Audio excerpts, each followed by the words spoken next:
Welcome to the Take 92 podcast. My name is Sammy Warm Hands. I am your host. And today my guest is RYAN SINN from the Distillers. And I'm so happy to have him on, not only because they're one of my favorite bands, but he turned out to be just such a genuine and humble fan of music. And I think we really connected on that. And so we're going to talk about Distillers, past and present, and everything in between, from The Innocent to Angels and Airwaves. This is RYAN SINN. Sammy, what's happening? Nothing much. How are you? I'm doing all right. Kind of winding down. I just got back. I was out in camping for the weekend. So really? It's the fun day of putting everything away. Well, appreciate you squeezing me in. Yeah, sitting around mostly. Procrastinating. How are you doing, man? Good. I'm a big fan of your work. I guess I'll start before that, though. I want to know more about your origins, because from what I've read, when you joined the Distillers shortly after the first record, you were a guitar player at the time. Yeah. Were you in other bands at that point, or? No, I grew up in Fremont and then like Santa Cruz area. So I started, first instrument, there was always a piano in the house, played that, and then played saxophone was my first instrument. Nice. And then drums, which was drum lessons, which is not playing drums, it's playing a pad, and it sucks. Yeah. And then, so my dad was going to buy me a drum set for my birthday, and we went to the store, and he saw the price of drum sets, and I got a guitar and a little amp.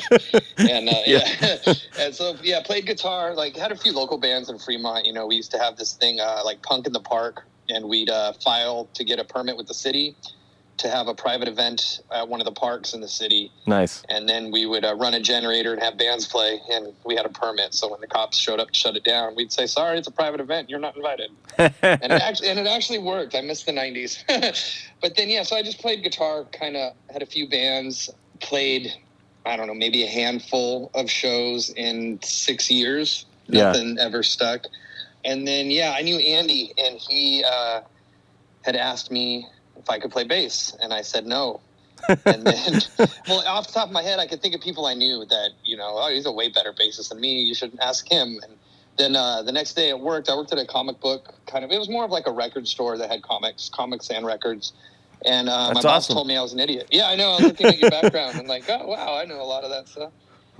Yeah, it was a cool store called Access Records and Comics in Alameda, kind of just near Oakland, California. Yeah. And, it was a cool shop, met a lot of cool people there. But my boss told me I was an idiot. And he said, call him back and tell him you play bass. And if it doesn't work out, then, I'll see you on Monday or whatever. If it does work out, then go have fun. So I called Andy back and said, hey, thought about it. What's up? I think it was like on a Sunday that I talked to him. And he said, we have rehearsals on Thursday, so learn as much as you can. So I borrowed a bass and a little Marshall amplifier. And locked myself in my room for 4 days and just taught myself the best I could, their first album. Yeah. And tried to learn bass to just as many, records that I had sitting around, putting stuff on and trying to learn a lot. I mean, guitar, if you know how to play guitar, you know how to play bass. Yeah. To a degree, you know what I mean? So it was, but I wanted to do more than that. I didn't want to just be like the guy. I felt I had to have some kind of, I don't want to say flair, but like technical ability that was better than the average person, I guess. Yeah. I think a lot of bass players found themselves like everyone else played guitar, and they were looking at, well, you could do it, right? And it's like, fuck, all right, sure. Every bass, what is that? Most bass players are failed guitarists. Yeah, I think a lot of us have been through that. Oh, yeah. It was interesting at that time, too, like the second wave of punk rock or whatever it was in the early 2000s that kind of came through, and kind of coming into that scene, although I had known a few people and been around going to Berkeley, started going to Berkeley Square, Gilman Street, and people in the scene up there, although I knew a handful, it was still, now you're coming into a a level where you're not just hanging out at the show, like you're a part of it. I don't know the right word. Instead of being a spectator, now it's a profession. Now there's judgment, for lack of a better way to put it. So I remember feeling that going into it, and like that scene as far as bass is, that's like Matt Freeman territory at the time. Like if he okays it, then you're in, kind of a vibe. Yeah. It's kind of like you're not just walking in like, oh, I can play these songs, cool. It's kind of like, oh yeah, you have to also convince like one of the best to ever touch the instrument that you can do it too. Cool, right? So yeah, that's how I got into the band. I had to go to an audition, met everybody at the audition. I think it was like 2 or 3 days, went and had lunch. We clicked, we're family now, have been for 20 years. So, I mean, it clicked pretty quickly. That's awesome. What a great boss, too, to say, you're crazy, call them back and say you can do it, as opposed to like, yeah. You made the right decision. Don't worry about it. Yeah. You were friends with Andy. Were you familiar with the first record? Were you a fan of the band? Yeah, I knew Andy just from Nerve Agents, going to Nerve Agent shows. Distillers opened for Nerve Agents a few times. Actually, I think the first time that I saw the Distillers was at a club in Sacramento with Tiger Army, Nerve Agents, and AFI. Wow. If I remember right, that lineup might not be 100%. But I remember talking to Andy out in front of the club, and I remember that was the first time I saw the Distillers, and I remember just like, whoa, like this band's fucking rad. It just hit you instantly watching them, like, whoa, this is some badass shit, Did Andy play in the Nerve Agents at one point, or did they just play together a lot? No, Andy was in the Nerve Agents. Wow. I just recently got into them. That's great. Yeah, I went to a lot of Nerve Agent shows. Like there was the Vets Hall in Santa Cruz, and a handful of clubs around the Bay Area. And so, I mean, didn't realize at the time how fortunate and lucky I was to be growing up where, in an area where that scene was happening and so easily accessible. Yeah.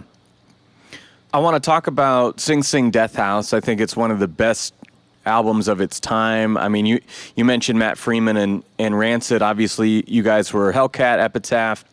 To a lot of us fans, especially who were growing up and, in our own first bands at the time, that record really felt like a kind of a spiritual sequel to Rancid 2000. It had all of the hardcore, the melody, kind of everything. I mean, you've got Brett Gurewitz and Donnell Cameron. I mean, was this like your first proper record that you had made? Yep. Yeah, every other record I'd done before was me figuring out a 4-track or messing around with putting 2 stereos next to each other. But yeah, it was the first time I'd been in pretty much any kind of a studio aside, from like your buddy who's got a small setup in his garage.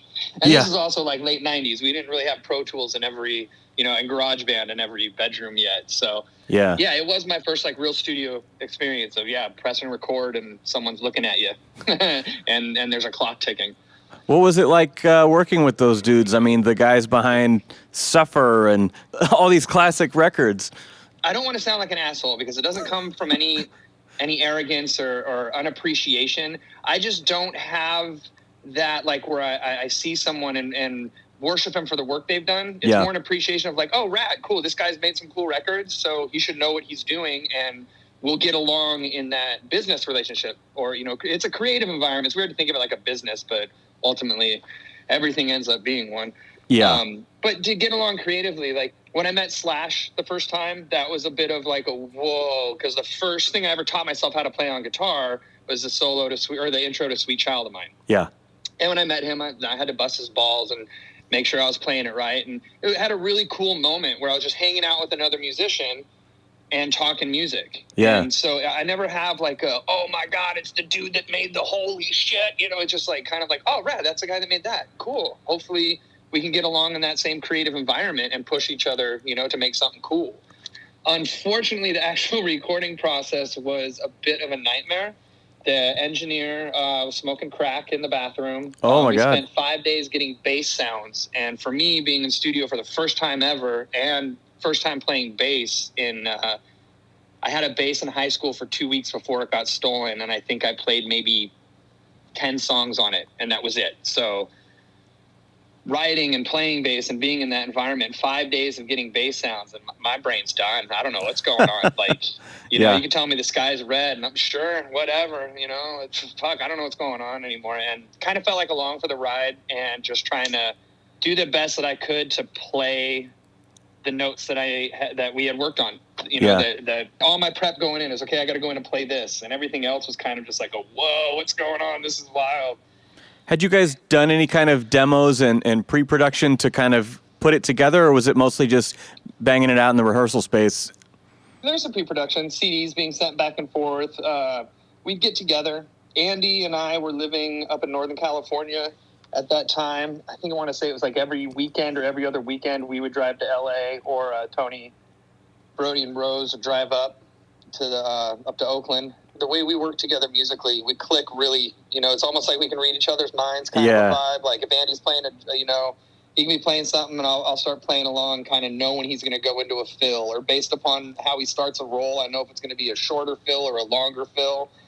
And we just lock in like that to where we get into the studio and it's time to play. I think we spend more time, like we'll play one song 20 times. Yeah. Rather than sit there and nitpick and is this part right? Is that part right? It's just like, I think of it as a whole unit, not as a bunch of individual parts. Like, the whole unit crossed the finish line. Now let's review the tape and see how they perform. Okay, I think we can do it faster. I think we can get to that finish line better.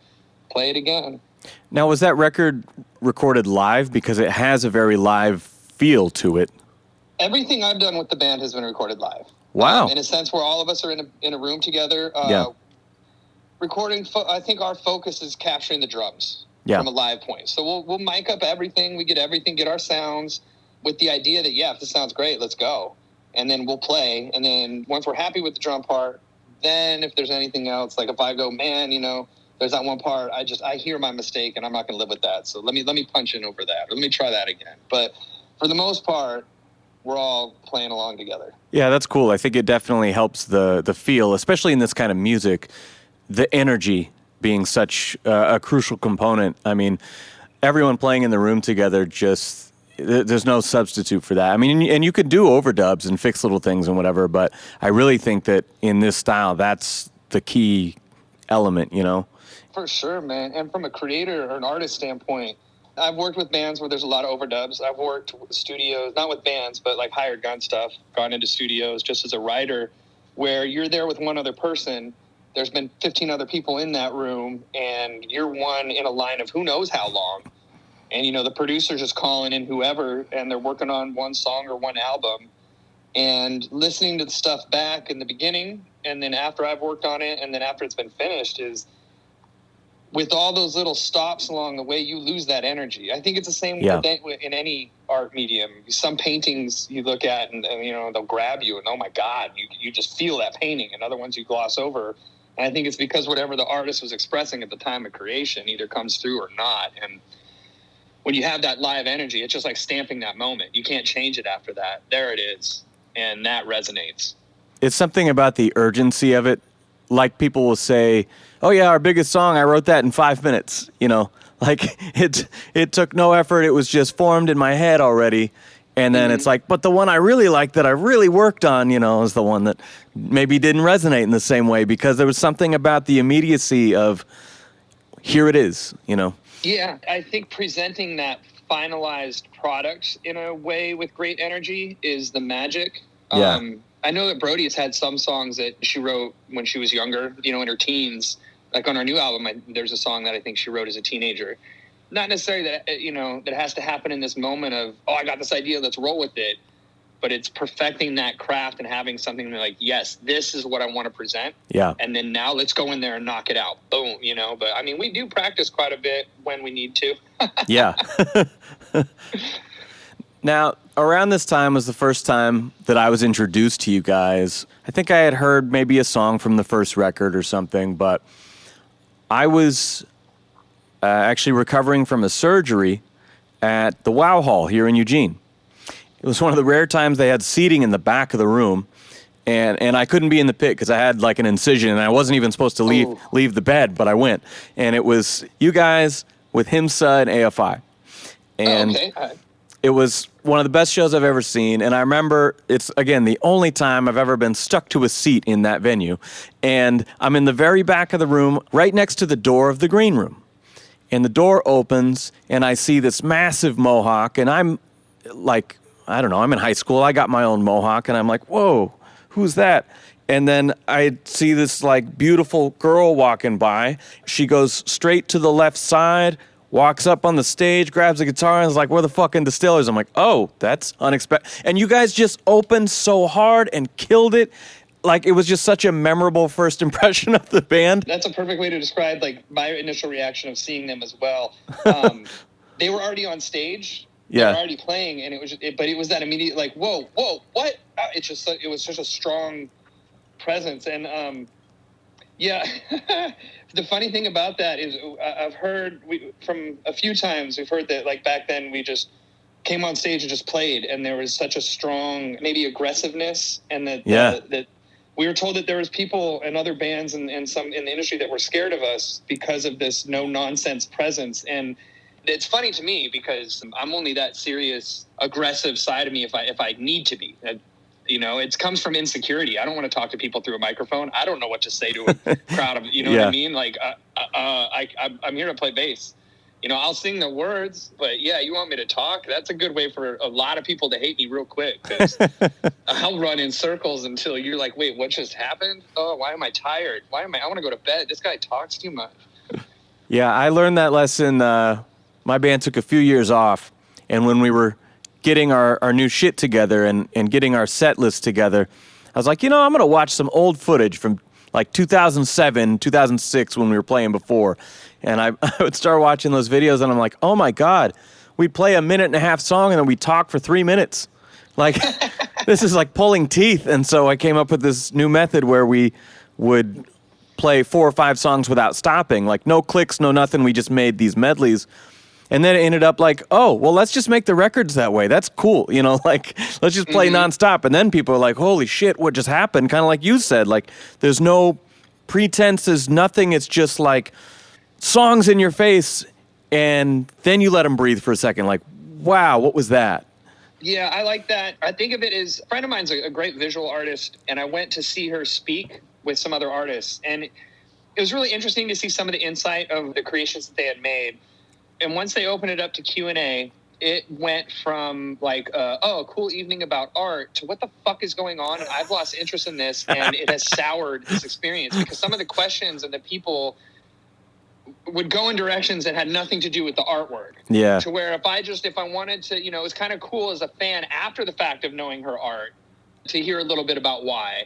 But the experience with all the talking and the extra ruined it for me, And if that was my first experience with them, like I honestly, I don't remember the other artists of that night because the horribleness of it all ruined the aspect of art for the evening. So like as a musical standpoint, get that art out there and let them digest it. And then, God, everybody's ears are going to need a break after a few minutes, right? So that's a point maybe to address. I don't know. Again, I'm not the guy because I'm not going to talk to the audience. I try every once in a while, and every time I'm like, why'd you do that? Shut up, dude.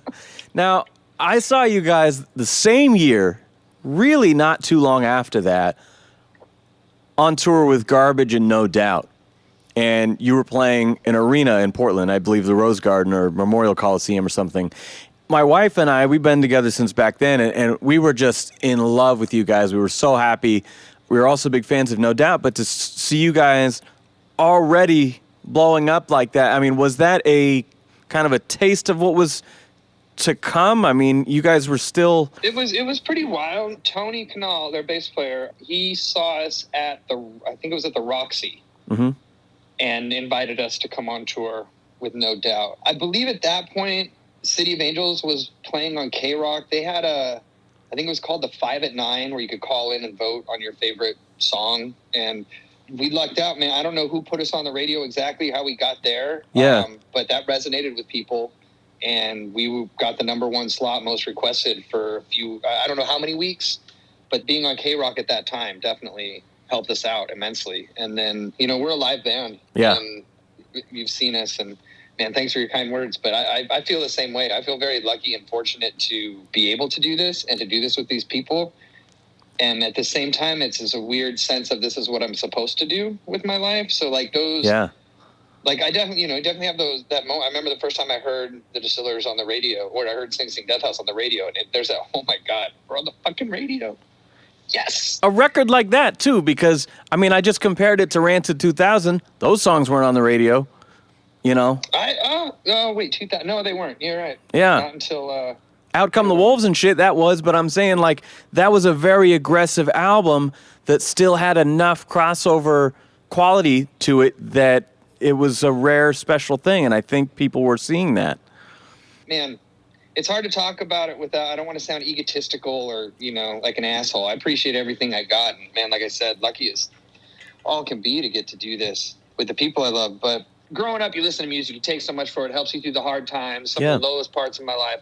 And then to be doing that now, like my whole life has been listening and creating music, and to be a part of a team that creates, or to be able to back Brody and the music that she creates and have people resonate with it, and to give back a little bit of that is like a really awesome feeling.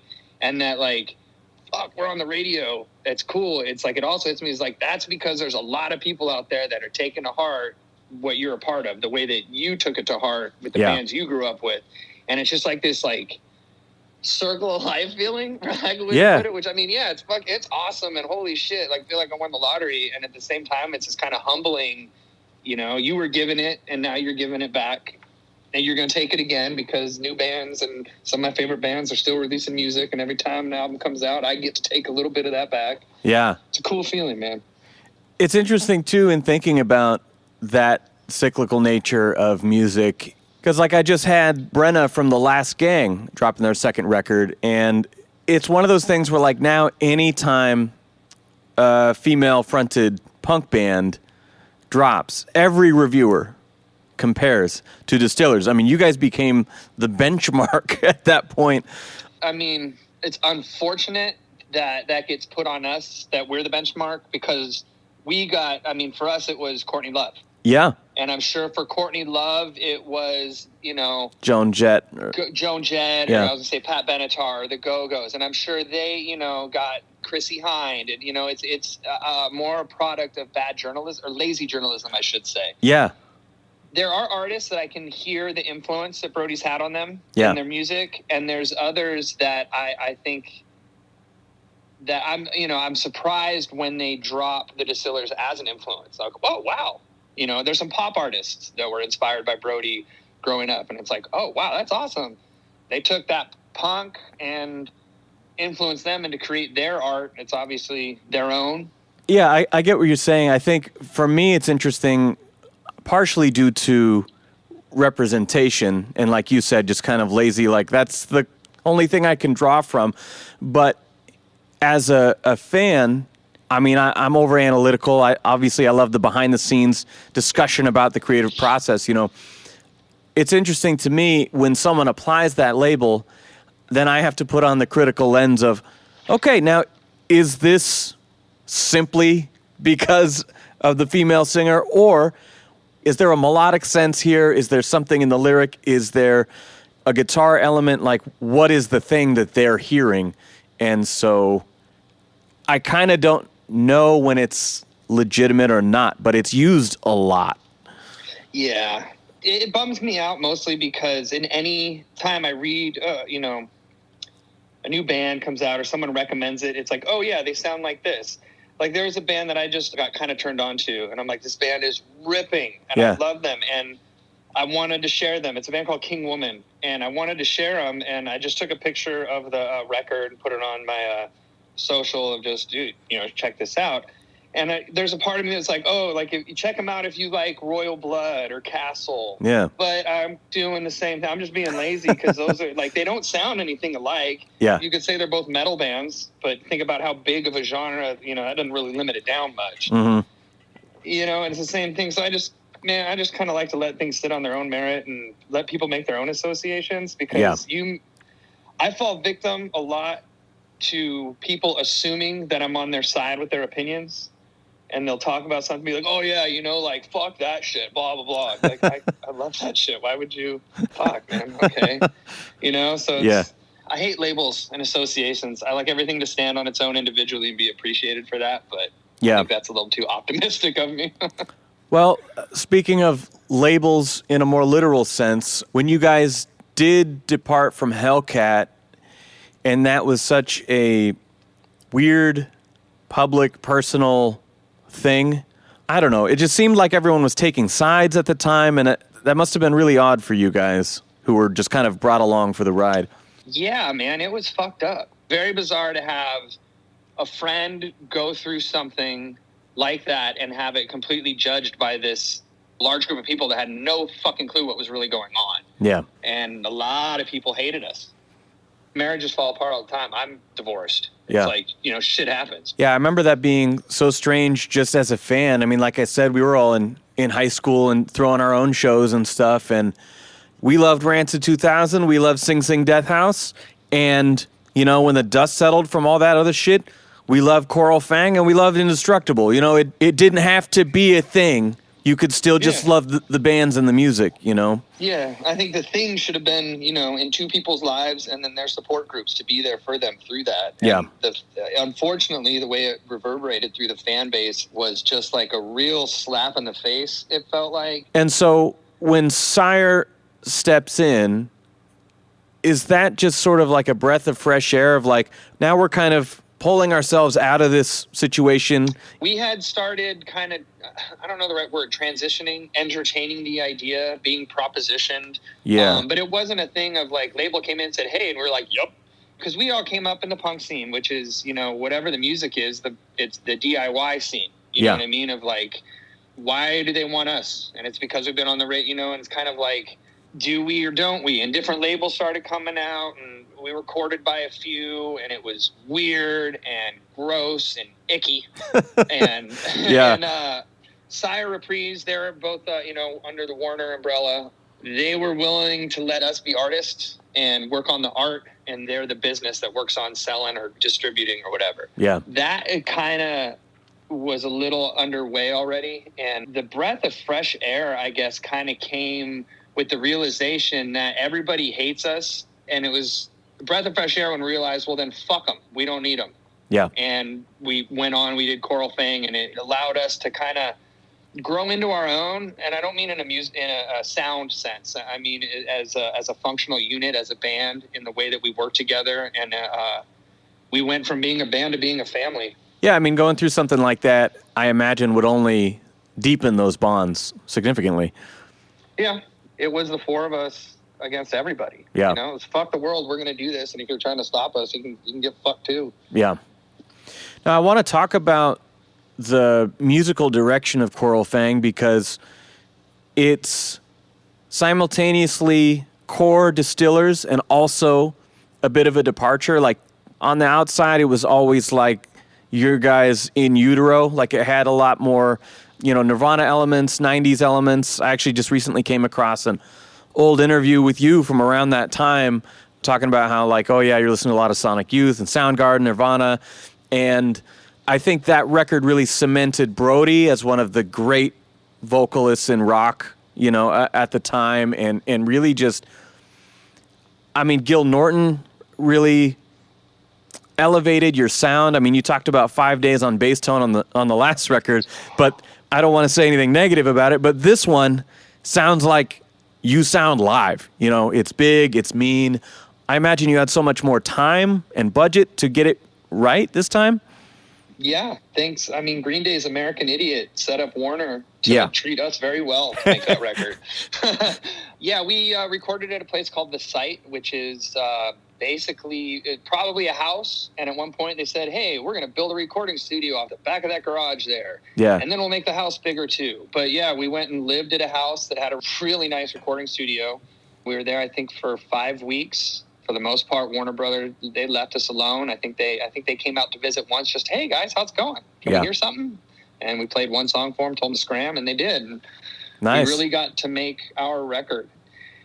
The sound of it and having that kind of grunge, I guess, influence of the time, I think it was more of us being true to ourselves. I mean, honestly, I have tomorrow I got to start working on a cover of In Bloom for something else. So, I mean, still rocking that same vibe. It's funny, my fiance, I think it was like a few months ago, had that like, okay, yep, I'm a 90s kid. Just all the hip-hop I listen to. I've been on a hip-hop kick lately, and realizing that all the records I'm hunting down are all that early, 90s era hip-hop. Yep. Yeah, so I guess just, that allowed us to explore without the stupid labels we carry as kids. We're a punk band. We're on a punk label. We can't do that. Yeah. It's like, hey, well, fuck it. The punks all hate us. Do whatever the fuck we want, And so we made the record that we wanted to without this outside influence, any type of limitation or label or idea of what was expected. We got to just, make our record. And man, I can't wait for the new one to come out. I feel the new record is in the same kind of extension that Sing Sing went to Coral Fang. I think Coral Fang into the new one kind of, it's not as significant as a jump. I think it pairs pretty good with Coral Fang, but it definitely has that next kind of move, if that makes sense. Yeah, that's exciting. Yeah, it is. Being an artist, I think there's some bands that can do it, and I'm not going to knock any of them. I love The Offspring, and they've kind of been making the same kind of records for a bit. They have their sound, you know? Yeah. Same with like Pennywise, and there's some other bands that can really do it great, and then there's some bands that for some reason you feel a lack of growth. Yeah. Being with Andy, Tony, and Brody and continuing to grow it's pretty rad. And man, I want you guys to hear this. I wish it was out already. Yeah, I can't wait. I mean, I was going to ask if you guys were working on something at the end, so I'm glad to hear it's already happening. We got one. It's just the great fuck up of the world that we're still dealing with. Yeah. Well, I want to spend a little more time on Coral Fang because that's really a significant album in my life. Relaxing the tempo a little bit, I mean, aside from some of the songs, but I mean, was that freeing to you as a bass player? Because I feel like you are kind of coming into your own there. Yeah, I didn't have to meet those expectations. I didn't have to, like there wasn't an idea of, okay, what do I have to do? Who do I have to impress? You know, what lines do I have to cross, I should say? What hurdles do I have to make sure I've knocked down and proven my worth before I move forward? It was more of just, like you said, kind of coming into my own, especially as like, I was a metal guitar player. Huge black metal fan, and I was living in San Francisco at the time I joined the Distillers, was trying to start a black metal band unsuccessly. It was hard at the time to find other musicians. So switching to bass was kind of, for me, Sing Sing Death House was a lot of metal riffs, a lot of like metal scales, just playing them on bass. And then with the slowed down tempo, The Hunger is the first time I had ever tried to play a song without using a pick. Yeah. And I think that was in studio that happened, of just like, hey, we're playing it at this tempo, let me try it without a pick. Let me see that. And I listen to it now and I can hear like, it's a little cringy. Technique wise. Like, I had no idea what I was doing. Why did I? but it fits. It works. And there's like Gallows was kind of the first, I think, song for bass that I didn't have to rewrite. That was kind of like, here's my idea, and it stuck. A lot of times, like for one song, I'll write 10 ideas, and then kind of once we all get together and start playing, figure out what works, what doesn't. But that was, I think, the first song where it was kind of, here's my idea, and it worked. And it's also kind of a out of timey sort of weird. What do we call it? Gil called it the knuckle dragger. Yeah. Which was, and it was kind of, that's a little bit more of me on my own as a musician without playing with anyone else. That's kind of the style that I write. Weird, intricate, like John Frusciante kind of melodies with counter melodies. I'm in love with Frusciante, man. Yeah, I spend too much time with the delay pedal at home. Yeah. But yeah, so it was definitely fun to kind of slow down and explore other ideas. And I remember on Hall of Mirrors, which at the time was called Hurricane. Mm-hmm. It had that fast, flashy, anti-flag kind of, bass going on. And then as the song progressed, it was like, okay, well, maybe I'll just kind of, I'll have a fill here and a little run there. Okay, maybe just here. Yeah. Okay, maybe not at all. And then, as it got simplified, and then as a bass player, that allowed me to focus more on my timing with my right hand. And now I'm more technical, I think, with my right hand and my picking patterns. Yes. And dude, that's the key to the rhythm section, man. It really is. Yeah. It's all in the right hand.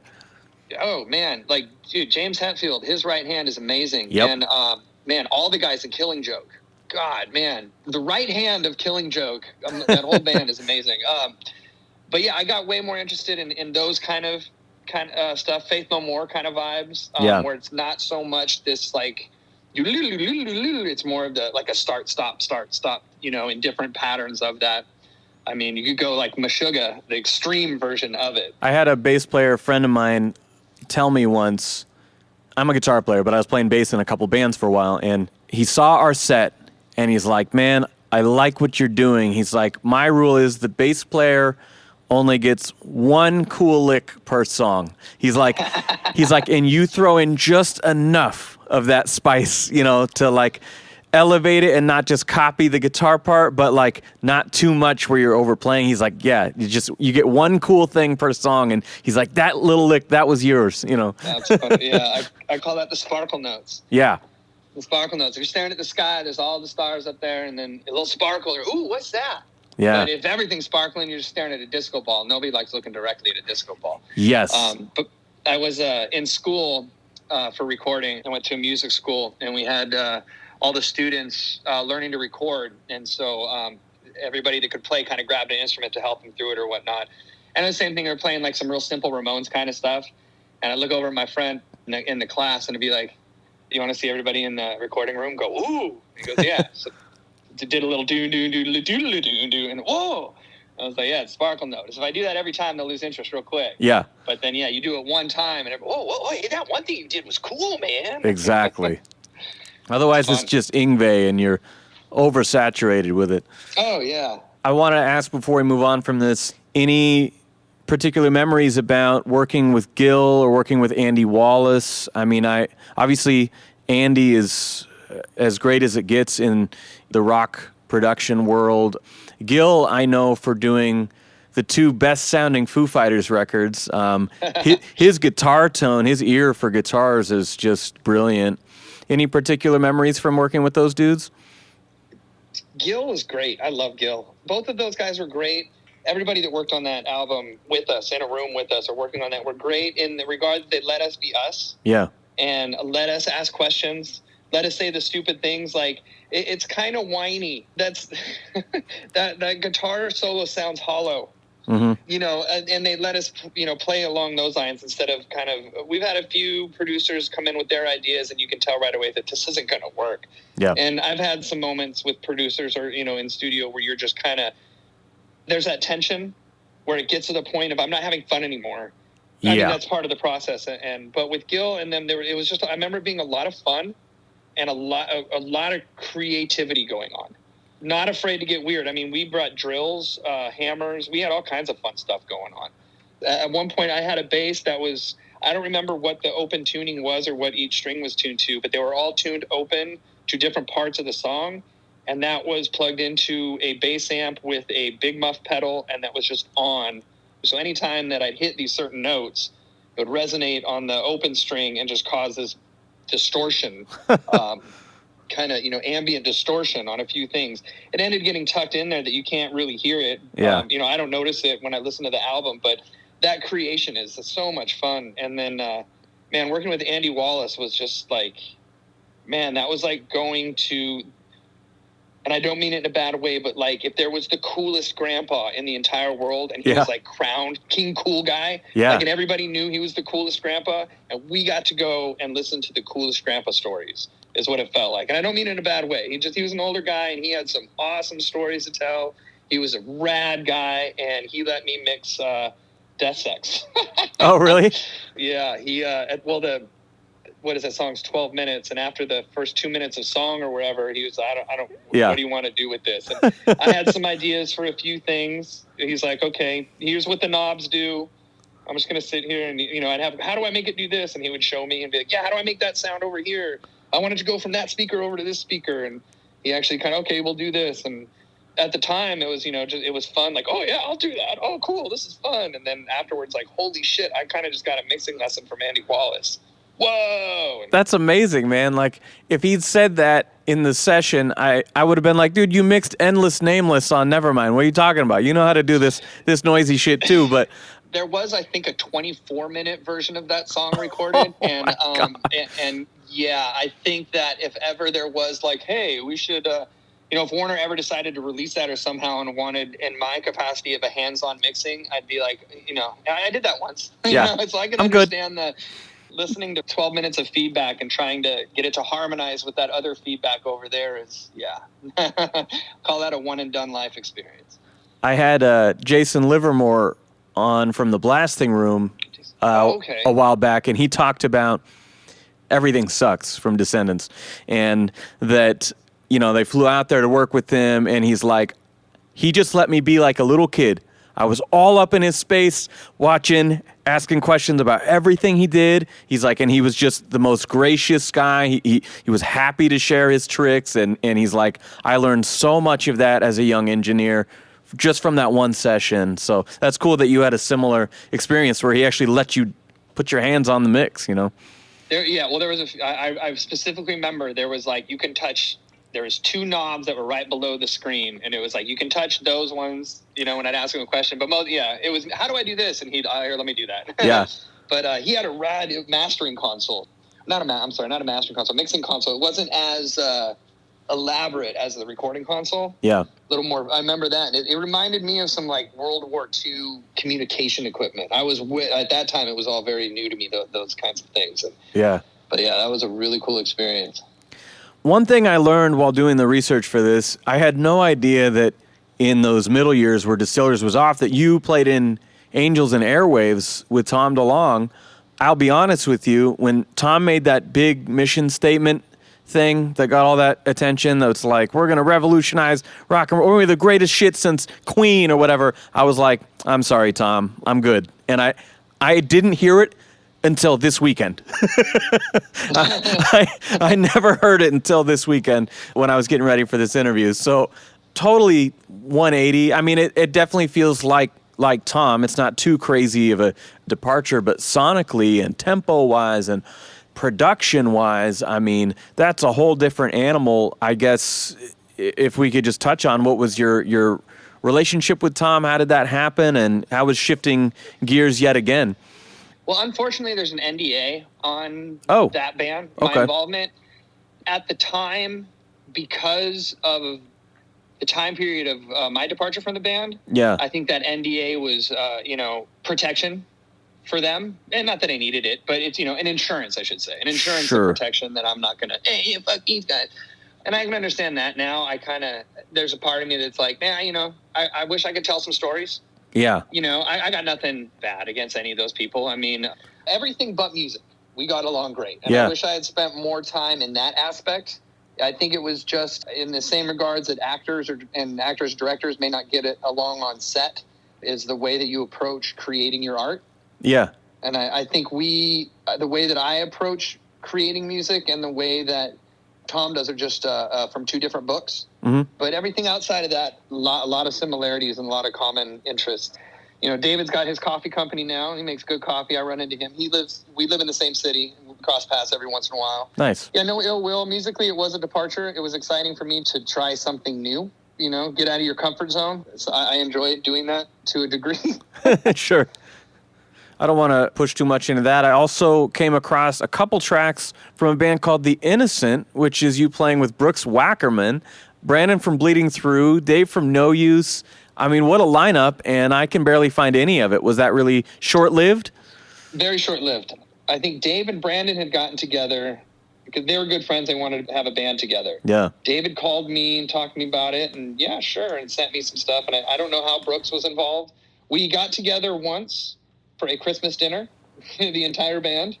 And that was the only time that we were all together in the same room. It was all created. I recorded my parts here at home. Wow. And then we had a studio. So I demoed everything at home. And there was a studio in Orange County I went up to and recorded bass and keyboards. What ended up happening was Dave joined Bleeding Through. And so then Brandon and Dave had their metal band that they were in together. So it was kind of, this would have just been a vanity project. Yeah. Well, that's cool. I mean, I heard it and going, oh, wow, that's a departure. But then in speaking with you today, it's like, oh, no, I started out playing metal. So that's got to be fun, familiar territory. Like, all right, I just went from my slowest, grooviest, spaciest project to now let's play the hardest, fastest shit ever, Yeah, it was fun. I remember there was one song and I just, oh, sweet, I get to buy a wah-wah pedal for this one. Yeah, you do my Cliff Burton. Like, finally, I have justification. Yeah, no, that was fun. Brooks had left before the band split. I thought it was to do another Tenacious D record at the time, and I was kind of like, I was looking forward to that. I was excited, kind of like, hey, let me know if they, use my name if they need some bass. Yeah. And then my friend Adrian, drummer from At the Gates, he played with Cradle of Filth for a while.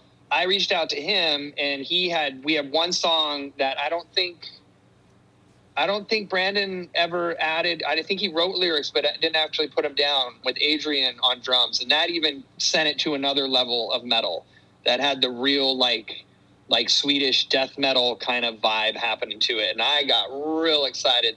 And then Dave joined Bleeding Through, and it all went bye-bye. But it was a fun time of getting to create a not new style of music, but yeah, coming from a real spacey, subdued, focusing on harmony and kind of then going into, playing 220 BPM and Yeah, that's my shit. Now, forgive me because I'm not as versed in metal. I recently got into the Haunted. I know that they are members of, it's not At the Gates, is it? Yes, that is the same drummer. It is the same drummer. Yeah. Okay, man. Yeah, I just got their self-titled record and I am in love with it. So yeah, I totally know the style you're talking about. Yeah.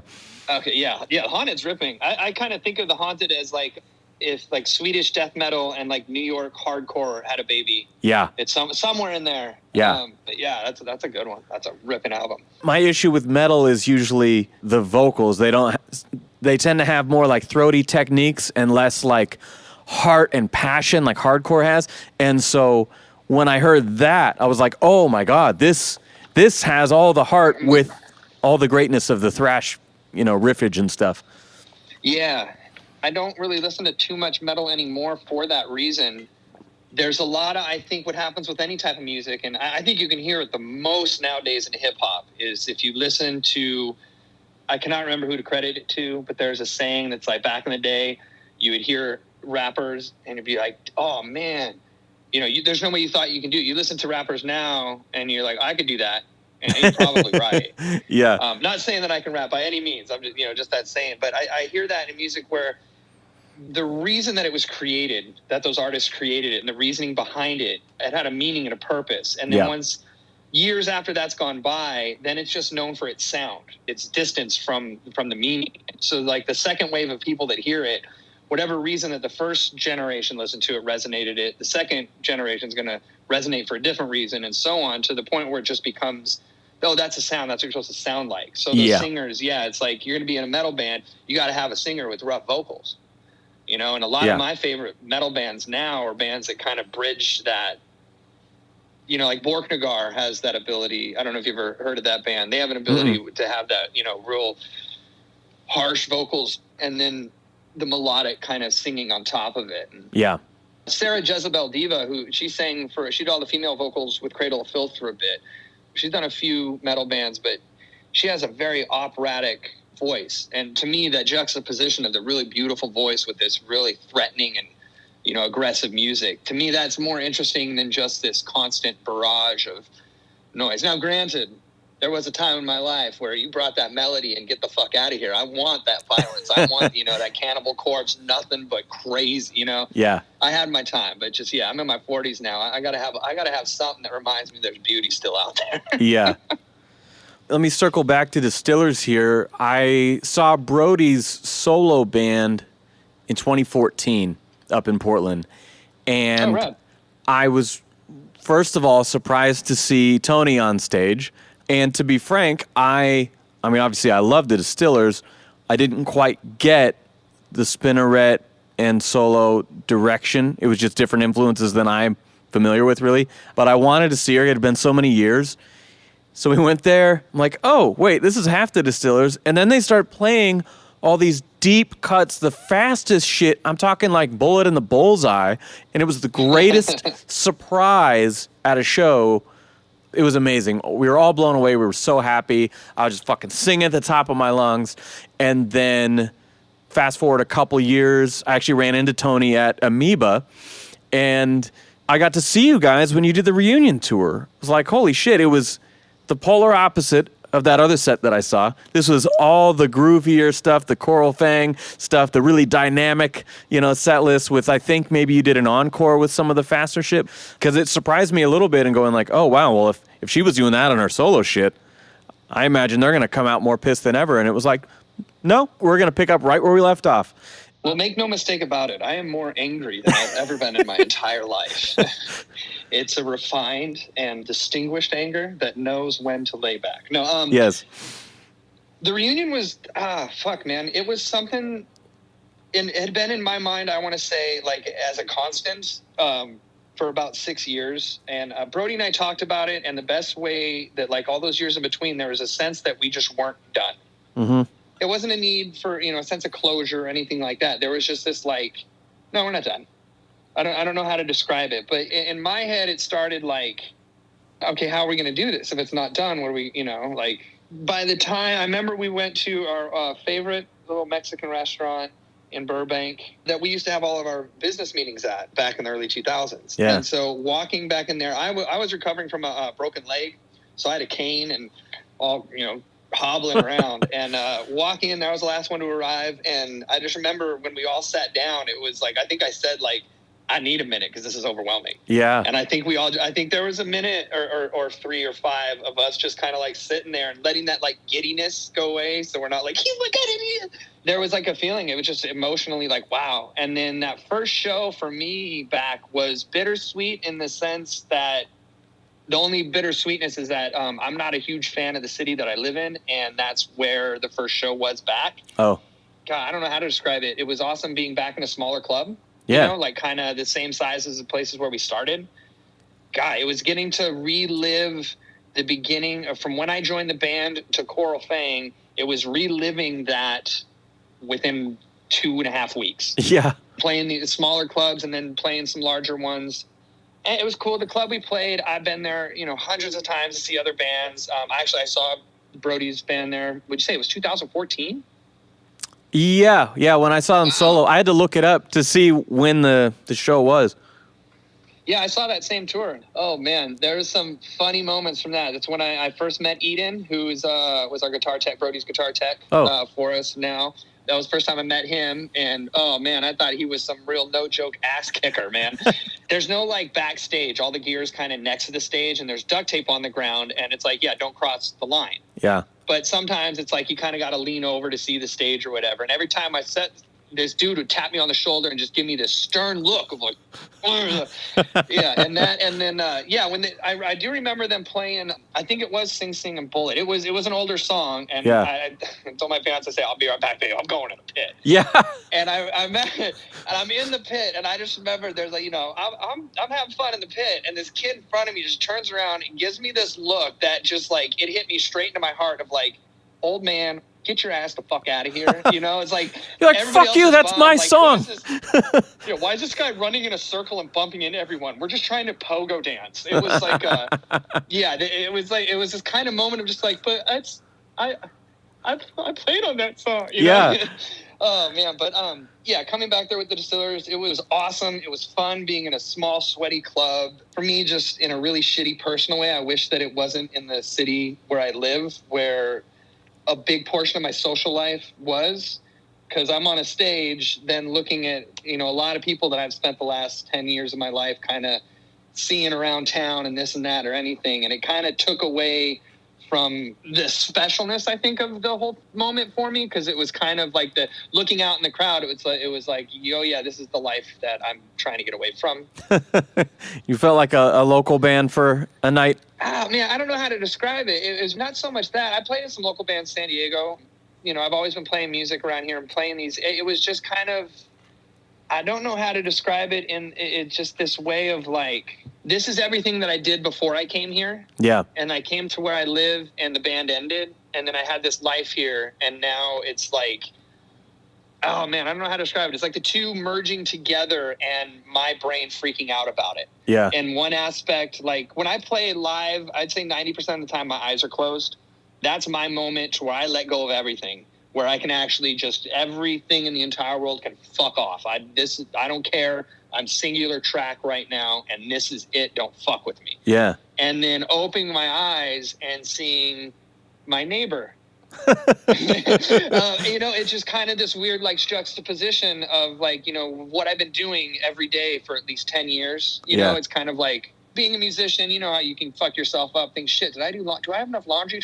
Oh, fuck, I fucked up, And then it's just like all of a sudden you open your eyes and your boss from last weekend is staring at you. And you're like, what the fuck? It's kind of, it was a little bit jarring in that regard. And like seeing some people that I know getting crushed, helping a friend of mine out of the pit who's now sitting on stage. And it was just kind of this weird, like, I don't know. It was fun. And it reminded me of how the shit used to be back before I was in a band, when you're pulling your friends up from the pit and kind of thing like that. But at the same time, it was just this like weird, jarring moment in my brain that kept like the next show for me to get out of town and do that. Then it felt like tour. Then it felt like we were back. We played up in Orange County, and it was like that was the moment for me of just like, fuck yeah, here we go, we're back, yeah. I get what you're saying there. I put out a book about touring recently, and there was a particular tour where our first 3 shows were either in the vicinity of my hometown or my tour mate's hometown.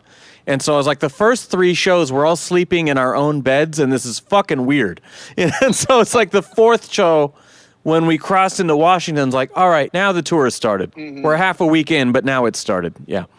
Yeah, if the show here had been like, you know, like the 2nd or, you know, 4th show, yeah, you know, get a week in or something, then it might have felt like a triumphant homecoming, you know, yeah. something like that. But it was just, you know, having the landing gear take off from here was just a little, I mean, it's my own brain, you know, just my own little like jarring of, you know, you're trying to listen to a song and someone keeps, you know, you take your headphones out. Like, I'm trying to enjoy the music here, and you're pulling me out of it. Well, I was, full disclosure, bittersweet. I was excited when you guys dropped the Live in Lockdown announcement. I'm like, oh shit, we're getting a proper release of this. But like me being of the age where all the music I've ever bought was on CD, then I was immediately disappointed. Oh, I can't buy this. Okay, never mind. But it's a cool project. I was able to at least check it out on, you know, online, but I kind of thought that was it. You know, it was like, cool, they're dropping some live shit. I hadn't actually heard that you guys were back in the studio. So tell me what we can expect going forward. How long have you guys been writing again? Well, I know that there's one song on the album that I think Brody, like I said, I want to say she's 14, 15. Wow. Something she wrote, back then. I don't know what to expect for the future, man. Like, I mean, I'm still looking forward to the same tours that I've been looking forward to going on, you know, that were in my head in winter of, you know, 2019. Yeah. We came home from tour with Alexis on Fire. I came home in January, and I was looking forward to going on tour in June, a specific tour in June. Yeah. I am still looking forward to going on that tour next June. I was looking forward to going to this June, and I'm still looking forward to going on that tour next June. But yeah, when we got back together, we didn't think of it as like, oh, we're going to go on a reunion tour. I mean, for us, it was literally picking up where we left off. I want to say within, you know, like hanging out, like within a few hours, if not like the second day of us being back together, it felt like, in a weird sense, it'd been 14 years or something like that. But also it felt like it had been maybe a week or two. Yeah. Like we had gone home from tour, and now we're getting back and ready for the next tour. It's kind of how it felt like. So it wasn't really a sense of, let's do the reunion tour and we'll go out and have some fun. It was kind of picking up where we left off and being like, okay, well, do we go into the studio or go on tour? And it was, you know, we're a live band. Let's go live. Maybe I'm forgetting. You guys did drop a single in 2018, didn't you? Yeah, we dropped Man vs. Magnet and Blood and Gutters. Yeah, that's right. Okay, yeah. That was fun. That was fuck, man. That was punk as a motherfucker. Yeah, we recorded that. I want to say from recording it to releasing it was a week or two. Wow. It went quick. Are either of those going to be on the next record? No. Cool. All fresh stuff? No. Oh, yeah. I think those songs were kind of like, well, Blood and Gutters is a cover of one of Brody's songs. That was on our solo album. And then Man vs. Magnet, I guess you could say that song might be the bridge from Coral Thing to the next record. Okay. Sonically a little bit. Maybe it's the first step onto the bridge. But yeah, we picked up where we left off, went on tour. Then, we started writing. Man, my time frame is so messed up from this quarantine. And yeah. There was some interesting, I had been in sort of a quarantine until the Distillers got back together. Mm-hmm. I had some surgeries and a really bad broken leg, and I was actually bedridden for almost 5 weeks. So wow. Going on tour was kind of like, cool, back to the world, but in a different way that I hadn't done in many, many years. Yeah. Yeah, and then it was a nice little break, and now we're back at home. Yep. And so, so my time frame's off. But, we had some, sessions. We'd get together in L.A. and do some writing. I'd go up, meeting up with Brody. Now we got GarageBand, so it's, it allows us to kind of work a little bit more independently and remotely. We satellite our ideas and then get together and flesh them out. But we've had a record ready to go for maybe almost a year. Wow. That's great. Yeah, like I said, I don't know the exact dates, but it's been a little minute. I'm sure that you can't drop any names or anything, but I mean, have you guys, I assume then, found a producer that you like, found a new label that you're working with? Yeah, it's been so long that I don't know what has been talked about already. I feel like not much, honestly. I don't want to push you too far on that. Yeah, oh no, that's okay. There's nothing that I'm worried about giving away. Of like, oh no, I spilled the beans. But it's kind of like, I think of it as like Marvel. It's like I could tell you something, yeah. and you'd be like, oh, that sounds cool. But nothing I say is going to be as good as listening to it. Yeah, I can tell you all about the next. I can't. I wish I could. I can tell you all about the next Thor movie. But no matter what I tell you, sitting there and watching it, that experience is gonna. I'd rather just leave it for that. But yeah, we got a label producer that has made some of my favorite albums. Awesome. Hopefully, we'll see what. I think we're all on Delta at the moment. Yeah.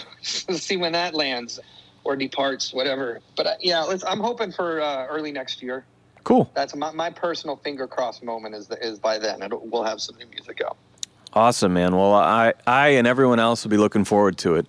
It's a record for me that I listen to a lot, and I know a lot of artists. They say that they make the record they want to listen to, and this definitely is for me one of them that like wasn't going into it with that idea, just going in wanting to do my job in the best capacity that I can, but with it finished and having it in my hands and listening to it a bit, I can't stop listening to it. I think it's a really great record, and I'm usually really critical. Like, I have a band that I did in San Diego that has music out, and I realized that I've done a few of these podcasts and never mentioned it. And because every time I listen to it, I'm like, no, that was fun to do. That was a live thing, but no, I don't want people to hear it.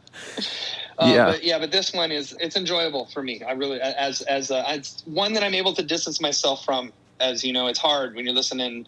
I would imagine as actors watching themselves on screen, but this is an album that I've been able to somewhat distance my participation in it and appreciate it as a listener.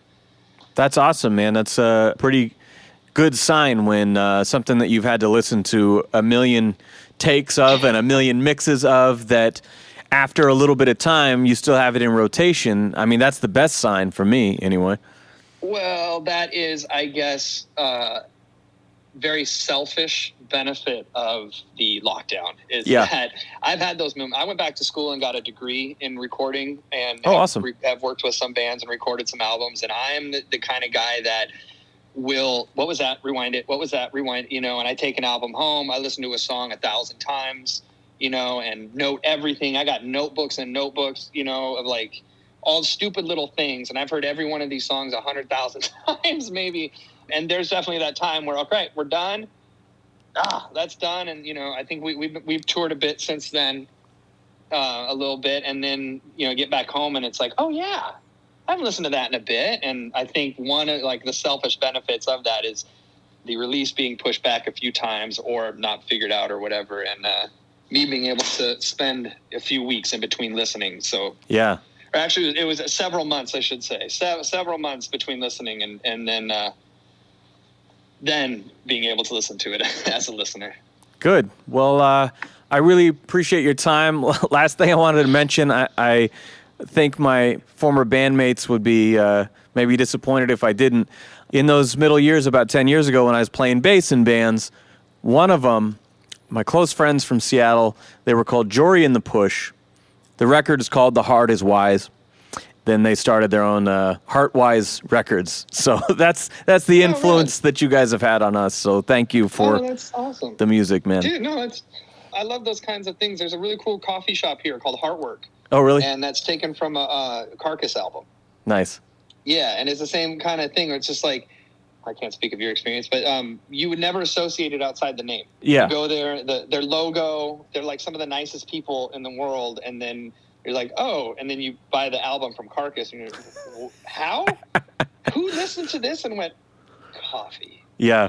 And like I said, man, being able to be a part of something that gives back and influences other people or resonates with other people or brings some of the joy or ease or comfort or what, all of the emotions that I took from music growing up and how it all the bands and artists I listened to be able to be a part of something that gives back that's kind of like the riches I think that Bob Marley was talking about. All right, that is our show. Huge thanks to Ryan for coming on. I think we probably talked another 20 minutes after we stopped recording because we were just having a good time. If you are new to the show, please subscribe to it. Give us a 5-star rating on Apple. You can follow me at Sammy Warm Hands on Instagram and take a screenshot. Put us in your stories. Let people know that the podcast is out there. We're going to return with Matt Embry from RX Bandits. But first, I'm going to play you out with the Distillers noise track, co-mixed by Ryan Sinn. This is Death Sex.